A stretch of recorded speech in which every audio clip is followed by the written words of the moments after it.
नमस्कार साथियों, स्वागत है आप सभी का आपके अपने यूट्यूब चैनल एसडीएम शो पर। आज हम बात करेंगे फोर्थ ग्रेड की कट ऑफ को लेकर के। आज के इस सेशन में हम पूरा गणितीय विश्लेषण के माध्यम से ये समझने की कोशिश करेंगे कि फोर्थ ग्रेड की फाइनल कट ऑफ कितनी रह सकती है। देखिए दोस्तों, जितने भी कंप्लीट डाटा हमारे पास अवेलेबल है फोर्थ ग्रेड के, उन सभी डाटा को कलेक्ट करने के बाद हम सारी की सारी जो पुख्ता जानकारी है, उस जानकारी के बेसिस पे बात करेंगे कि जो फाइनल कट ऑफ है वो कितनी रह सकती है। सबसे पहले अगर मैं बात करूँ तो वैकेंसी लगभग 53,749 पोस्टों की है और उसमें से अगर मैं नॉन टीएसपी एरिया की बात करूँ तो लगभग 47,571 पोस्ट हैं। अब ये जो 47,571 पोस्ट हैं वो एकमुश्त पोस्ट हैं और इसके ऊपर जो है कैटेगरी वाइज सिलेक्शन होंगे। तो निश्चित तौर पर ऐसा नहीं है कि जो जनरल का विद्यार्थी है वो 45,000 रैंक लेकर के आएगा और उसका सिलेक्शन हो जाएगा। तो ऐसा तो बिल्कुल भी नहीं है। उसको अपनी रैंक अपनी कैटेगरी के हिसाब से डिसाइड करेगा उसका सिलेक्शन किस प्रकार से होने वाला है। तो निश्चित तौर पर ये जो हमारे पास नॉन टीएसपी एरिया की पोस्टें हैं, इनको भी हम कैटेगरी वाइज डिवाइड करते हैं कि कौन सी कैटेगरी के अंदर कितनी पोस्ट हैं। तो सबसे पहले हम इनके पूरा का पूरा जितने भी कैटेगरी वाइज डिवाइडेशन है उसको समझते हैं। तो 47,571 पोस्टों में से जो जनरल की पोस्ट है लगभग 18,000 पद जनरल के हैं। 17,000 समथिंग कुछ पद है तो उसको मैंने 18,000 लिया है, यानी कि 18,000 के पद आसपास जो है आपके जनरल के अंदर आवंटित है। उसके अलावा जब मैं बात करूं ओबीसी की, तो 9,250 पद जो है ओबीसी के अंदर आवंटित है। उसके बाद अगर मैं ईडब्ल्यूएस की बात करता हूं तो 4,958 पद जो है आपके ईडब्ल्यूएस के लिए आवंटित है। उसके बाद अगर मैं एससी की बात करता हूं तो 6,941 पद जो कि एससी के लिए आवंटित हैं। उसके बाद अगर मैं एसटी की बात करता हूं तो 5,582 पद एसटी कैटेगरी के लिए आवंटित है। अगर मैं एमबीसी की बात करता हूं तो 2,396 पद जो है एमबीसी कैटेगरी के लिए आवंटित है। और उसके बाद अगर मैं सहरिया जनजाति की बात करता हूं, यानी कि ट्राइब्स ऑफ सहरिया की बात करता हूं, तो 250 पद के आसपास इसके लिए आवंटित है। ठीक है। अगर इन सब को हम टोटल करें तो हमारे पास 47,571 पद आते हैं, जो कि हमारे कैटेगरी वाइज हमने अभी डिवाइडेशन देखा। ये डिवाइडेशन देखने के बाद अब हम ये डिसाइड करते हैं कि कौन सी कैटेगरी में सबसे ज़्यादा कंपटीशन है। देखिए दोस्तों, राजस्थान के अंदर सबसे ज़्यादा जो फॉर्म भरे गए हैं वो ओबीसी के कैटेगरी वाले अभ्यर्थियों के द्वारा भरे गए हैं। अब मैं कितने फॉर्म कौन सी कैटेगरी के बेसिस पे भरे गए हैं उनके बारे में बात करता हूँ। अगर मैं जनरल की बात करता हूँ तो 1,42,000 के आसपास फॉर्म भरे गए हैं। अगर मैं ओबीसी की बात करता हूँ तो 10,13,000 अभ्यर्थी, यानी कि 21 लाख अभ्यर्थियों ने एग्जाम दिया था। लगभग उनके 50% अभ्यर्थी जो है ओबीसी के हैं, यानी कि 10,13,000 अभ्यर्थियों ने जो है ओबीसी के अंदर फॉर्म भरे हैं। उसके बाद मैं ईडब्ल्यूएस कैटेगरी की बात करूँ तो 2,33,000 अभ्यर्थियों ने जो है ईडब्ल्यूएस कैटेगरी में भाग लिया है। उसके बाद एससी के अंदर मैं बात करूँ तो 5,20,000 के आसपास जो अभ्यर्थी है उन्होंने एससी कैटेगरी से फॉर्म भरा है। और उसके बाद अगर मैं एसटी कैटेगरी की बात करता हूँ तो उसके अंदर 4,17,000 के आसपास इन्होंने फॉर्म भरा है। इसके अलावा जो भी पद बच गए उसके लिए एमबीसी और सहरिया जनजाति जो भी है उन्होंने फॉर्म भरे हैं। तो निश्चित तौर पर ये टोटल जो पद है हमारे पास जो फिल आए थे लगभग 24 लाख के आसपास पद आए थे, उसमें से 21 लाख अभ्यर्थियों ने एग्जाम दिया। तो ये जो फॉर्म फिल हुए थे उस फॉर्म की डिटेल है कि इतने फॉर्म किस कैटेगरी से आए। तो सबसे ज़्यादा जो कंपटीशन है वो है हमारे पास ओबीसी कैटेगरी के पास, यानी कि सबसे ज़्यादा पद जो है ओबीसी कैटेगरी वाले जो है रिजर्व करेंगे। ठीक है। और सबसे ज़्यादा कंपटीशन भी उन्हीं के अंदर है। और उसके बाद सबसे कम जो कंपटीशन देखने को मिलेगा वो देखने को मिलेगा एक तो जनरल के अंदर और एक ईडब्ल्यूएस के अंदर। अब जनरल के अंदर तो कंपटीशन कम हो नहीं सकता क्योंकि इसके लिए हर एक कैटेगरी का अभ्यर्थी फाइट कर सकता है। तो सबसे ज़्यादा कम जो आपको देखने को मिलेगा कंपटीशन वो देखने को मिलेगा ईडब्ल्यूएस के अंदर, क्योंकि सबसे कम कैंडिडेट के फॉर्म भरे हुए हैं वो ईडब्ल्यूएस के अंदर भरे गए। अब इस एनालिसिस को थोड़ा और आगे बढ़ाते हैं। अब मैं बात करता हूँ कि सेल्फ रैंक क्या हो सकती है आपकी आपके कैटेगरी के आधार पर। देखिए दोस्तों, 47,000 जो भी पद है हमारे पास में, 47,571 जो पद हैं उनके अंदर OBC, general, SC, ST, EWS के लिए सेल्फ रैंक कौन सी हो सकती है जिसके ऊपर आपका सिलेक्शन हो जाए। क्योंकि ओबीसी वाला का ऐसा, ओबीसी कोई कैंडिडेट है वो कहे कि मेरे 45,000 रैंक पे सिलेक्शन हो जाएगा, ये तो इम्पॉसिबल वाली बात हो गई, है ना। क्योंकि उसके लिए पद कम है और उसकी कट ऑफ थोड़ी हाई जाएगी, तो निश्चित तौर पर उसको अच्छी रैंक लेके आनी पड़ेगी। ये बात जनरल वालों के लिए भी लागू होती है ना। तो निश्चित तौर पर अच्छी रैंक ओबीसी, जनरल, ईडब्ल्यूएस वाले कैटेगरी जो है इनको अच्छी रैंक लानी पड़ेगी। तो इन रैंक के बेसिस पे इनका जो है सिलेक्शन होगा। तो हम बात करते हैं कि जनरल के लिए जो है सेफ रैंक जो रहेगी, जितने पद हैं लगभग 18,000 के आसपास पद है, तो 18,000 के आसपास अंदर अंदर इनकी रैंक होनी चाहिए। तो निश्चित तौर पर अगर 18,000 से अंदर अंदर इनके रैंक है तो निश्चित तौर पर इनका सिलेक्शन हो जाएगा। उसके बाद मैं ओबीसी की बात करूं तो 18,000 और 9,250 के आसपास ओबीसी ओबीसी के खुद के पर्सनल पद हैं। यानी कि अगर 18,000 तक रैंक आती है तो वो जनरल से सिलेक्ट हो जाएगा। और उसके बाद जो 9250 पद है जो कि ओबीसी के रिजर्व है, अगर वो उसके अंदर आ जाता है यानी कि टोटल लगभग 28,000 के आसपास उसकी रैंक आती है, तो निश्चित रूप से वो जो है ओबीसी से सिलेक्ट हो जाएगा। अब मैं बात करता हूँ ईडब्ल्यूएस की। देखिए दोस्तों, ईडब्ल्यूएस की कट ऑफ जो होती है थोड़ी सी ओबीसी से कम जाती है, यानी कि जितने पद 28,000 वाले हैं उसके अंदर जो ईडब्ल्यूएस के पद को जोड़ देता हूँ तो लगभग 33,000 के आसपास अगर ईडब्ल्यूएस कैटेगरी का कोई भी बंदा रैंक लेकर के आता है, कोई भी कैंडिडेट रैंक लेकर के आता है, तो वो ईडब्ल्यूएस से सिलेक्ट हो जाएगा। उसके बाद अगर मैं एससी कैटेगरी की बात करूं तो लगभग 40,000 के आसपास उसकी रैंक रहती है, तो वो एससी कैटेगरी से सिलेक्ट हो जाएगा। और अगर एसटी कैटेगरी की बात करूं तो लगभग 45,000 के आसपास अगर उसकी रैंक बनती है ना, 40,000 से 45,000 के बीच में, तो उसका सिलेक्शन हो जाएगा। और एमबीसी और सहरिया पीछे बची 2,500 पोस्ट है, जो भी है 2,500 से थोड़ी सी ज़्यादा पोस्ट है, वो सारी की सारी एमबीसी और सहरिया के लिए रिजर्व है, तो उनका सिलेक्शन उस वाली रैंक के अंदर हो जाएगा। ठीक है, ये तो रहा कि कौन सी रैंक आपके लिए सेफ रहेगी। अगर इससे ज़्यादा रैंक आती है तो फिर आपका जो है सिलेक्शन के ऊपर थोड़ा सा प्रभाव पड़ सकता है ना। हालांकि इसके समानांतर दूसरी और वैकेंसियां भी चल रही है, लगभग 28,000 के आसपास दूसरी समानांतर वैकेंसियां चल रही है। लेकिन उन वैकेंसियों का जब रिजल्ट आएगा और सबसे पहले जो कट ऑफ हमारे सामने फोर्थ ग्रेड की निकल के आएगी, तो वो इसी रूप से निकल के आएगी। फिर जब वो पोस्टों को छोड़ेंगे तो उसके बाद एक वेटिंग लिस्ट आएगी, उस वेटिंग लिस्ट के अंदर जो है ये कट ऑफ थोड़ी सी कम हो सकती है।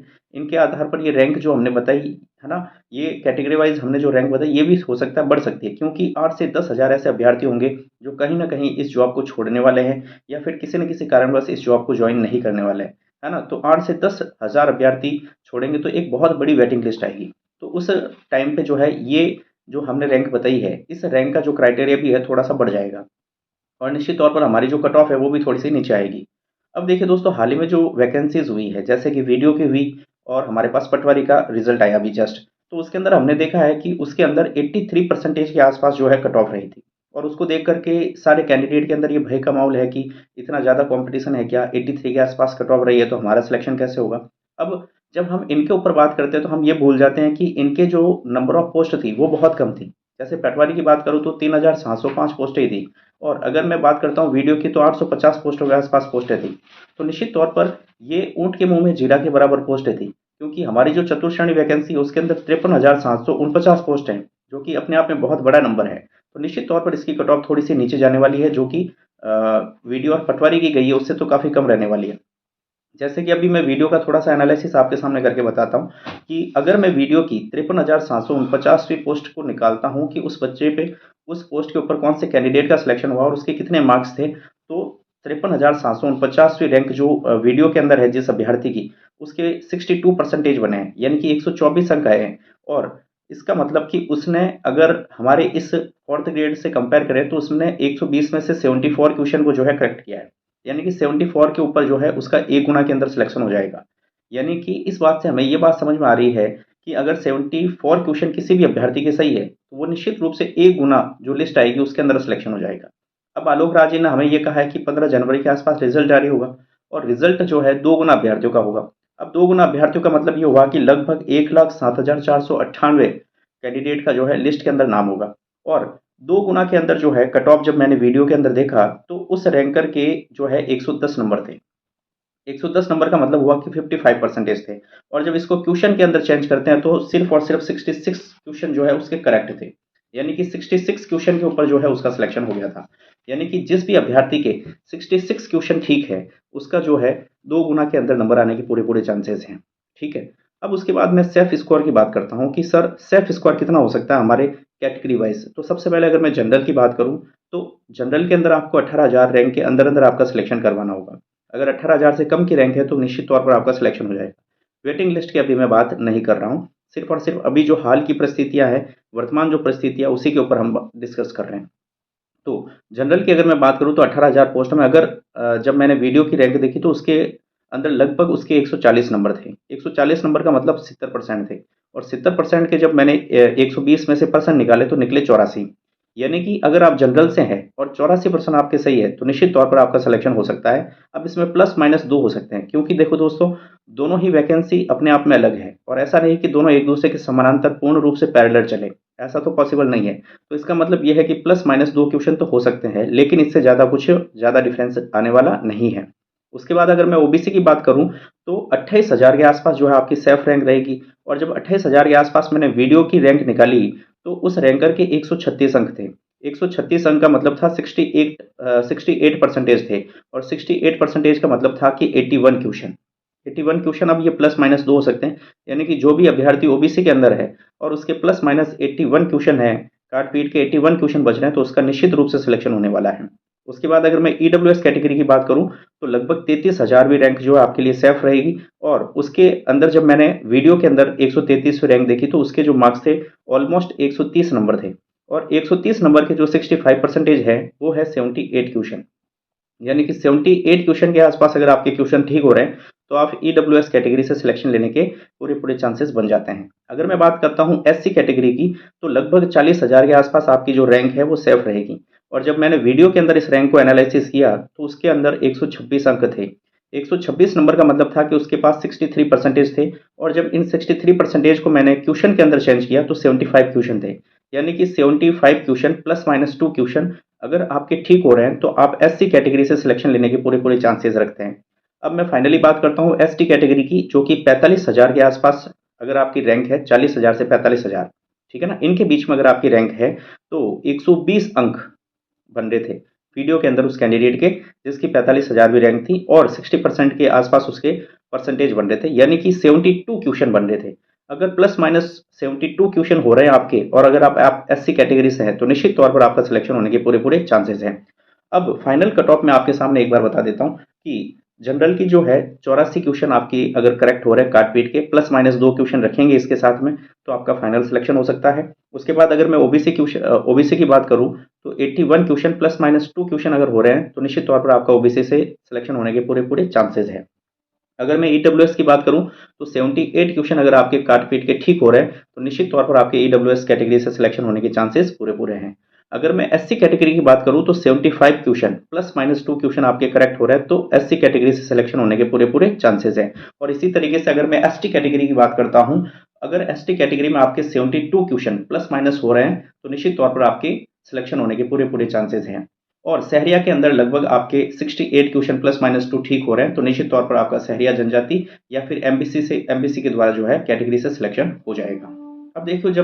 अब देखिए दोस्तों, जब वेटिंग लिस्ट आएगी तो निश्चित तौर पर 8 से 10,000 पोस्टों के ऊपर वेटिंग लिस्ट आने वाली है ना। कुछ अभ्यर्थी किसी कारणवश छोड़ देंगे और कुछ अभ्यर्थी दूसरी वैकेंसीज में ज्वाइनिंग करने की वजह से छोड़ देंगे, और इन्हीं वजह से लगभग 8 से 10,000 पोस्टें खाली रहेगी। और निश्चित तौर पर आलोक राज जी ने कहा है कि सभी पोस्टों को भरा जाएगा और ज़्यादा से ज़्यादा अभ्यर्थी को जो है वेटिंग लिस्ट के अंदर जो है जॉब दी जाएगी। तो निश्चित तौर पर जब वेटिंग लिस्ट आती है तो यही कट ऑफ आप मान के चले कि 2 से 3 क्वेश्चन जो है और कम हो जाएगी, यानी कि 7 से 8 नंबर की जो है कट ऑफ कम होने वाली है। तो निश्चित तौर पर दोस्तों वेटिंग लिस्ट का भी आपको इंतजार करना है। निश्चित तौर पर अगर आपके क्वेश्चन इसके आसपास हो रहे हैं तो आपका सिलेक्शन होने के पूरे पूरे चांसेस हैं।